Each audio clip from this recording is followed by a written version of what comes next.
So, this new Abbath album, it's, not very good. To be entirely blunt with y'all.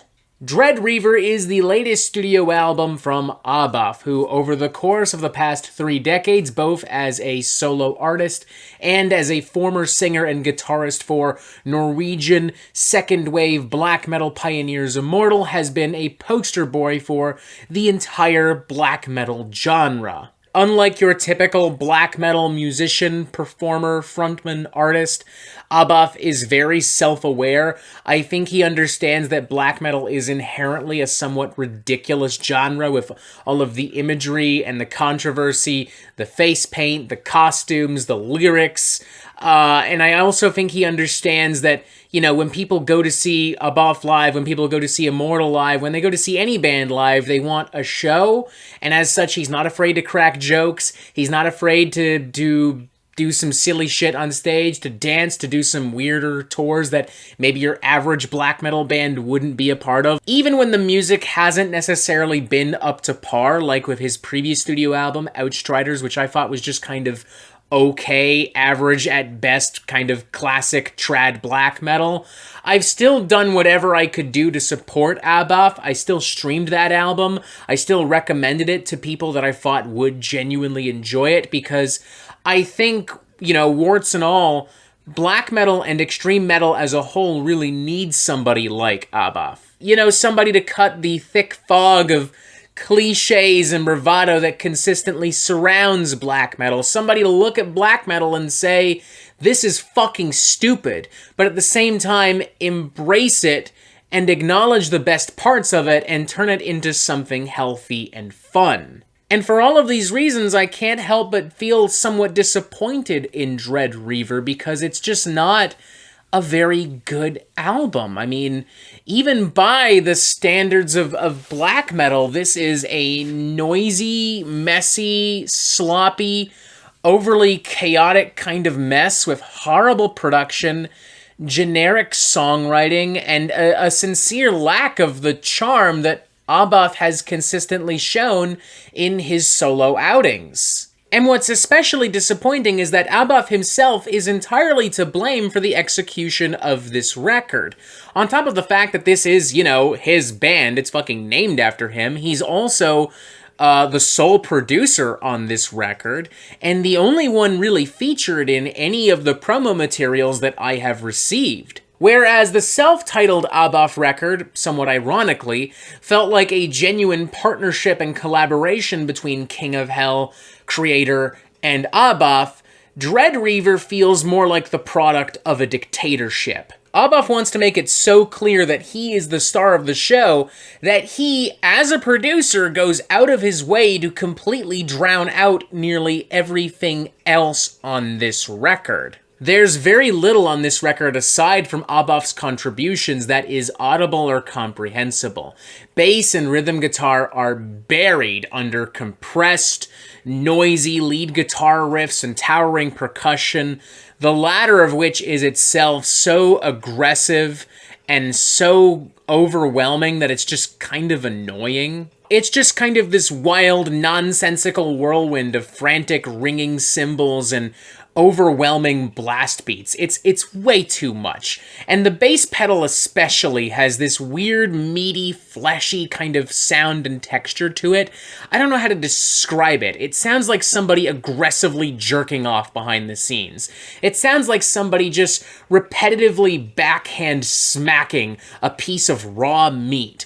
I don't know. I don't know why it sounds like this. I don't know why Abbath decided this was a good idea, but I do know that it is insanely distracting and I do not like it. And unfortunately, the things that are audible, the things that you can comprehend, the things that Abbath wants you to properly hear, aren't really that interesting or entertaining or exciting. The album does very little musically to capture my attention and curiosity, let alone maintain or reward it. Opening track Acid Haze, for instance, just kind of scurries and rampages around like an animal with rabies. It's aimless, it's meaningless, it never evolves or introduces any interesting riffs or hooks or guitar leads. I do think at the very end, it introduces a somewhat effective kind of thrashy, blackened death metal breakdown, but not necessarily a memorable one. There are some other tracks that place a heavier emphasis on some kind of like old school heavy metal, thrash metal energy and spice and muscle. Septentrion, for instance, has some chugging guitars and some death growls that would not be out of place on like a mid-90s Testament record. There's also Myrmidon, which just feels like this really clumsy attempt at fusing the worlds of Motorhead and Venom into one, while also adding some more classic kind of second wave black metal riffery and atmosphere. There's also a full-blown cover of Metallica's Trapped Under Ice, not featured as a bonus track, may I add, not featured as a hidden track, something that you would only get with the deluxe edition of this album, or with the Japanese edition. It is featured on the main track list, and it's not very good. I mean, it's not a horrible track. It does end up being arguably one of the best tracks on the record, but to be fair, the original is such a bona fide banger that you'd have to go out of your way to fuck it up. And generally across the record, there are some kind of searing, soaring guitar leads and solos that just bleed pure heavy metal bravado and energy, and those are, in theory, interesting. I like the idea of them, but again, that really messy production just really holds them back from being as impactful as they should be. And amidst all of this, you of course have some really one-dimensional, generic black metal cuts, like the Deep Unbound. On my second playthrough of this record, I was so bored by this particular track, I almost turned off the record. Like, I was this fucking close. I know I'm gonna get a lot of hate for this, but I would get even more hate for being disingenuous, so fuck it. 1.5 out of 5. I think this is a very bad record. I think that Abbath's ego has gotten the better of him. I think that his desire to be the star of the show has gotten the better of him. And it's a shame because there are, I think, some really talented people in the Abbath band who do not get the opportunity to shine and contribute to this record in the way that previous members of the Abbath band may have on records like the self-titled debut and even on Outstriders. I would go as far as to say that this is one of the worst records that Abbath has worked on in quite some time. It's one of the worst records that Abbath has made with this project, with the Abbath band, and one of the worst black metal albums I think I've heard this year.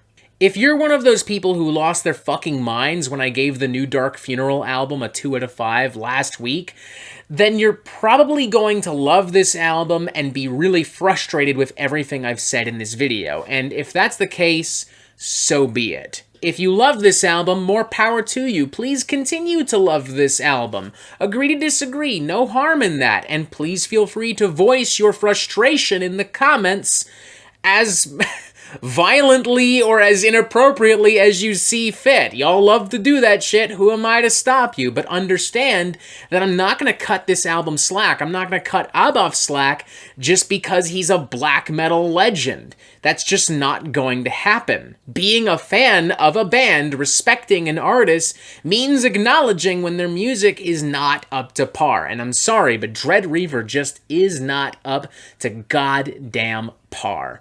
1.5 out of 5. It's a bad record. I'm so sorry, folks. It is. Or at least I think it is. And that is it for the Metal Meltdown. I'm not an expert, nor do I claim to be. So what do you think? Do you like this record? Do you not like this record? And what do you want to hear from me next? And thank you for watching. Make sure you press subscribe so you get updates on the Metal Meltdown fucking immediately. And as always, you have yourself a fantastic fucking day.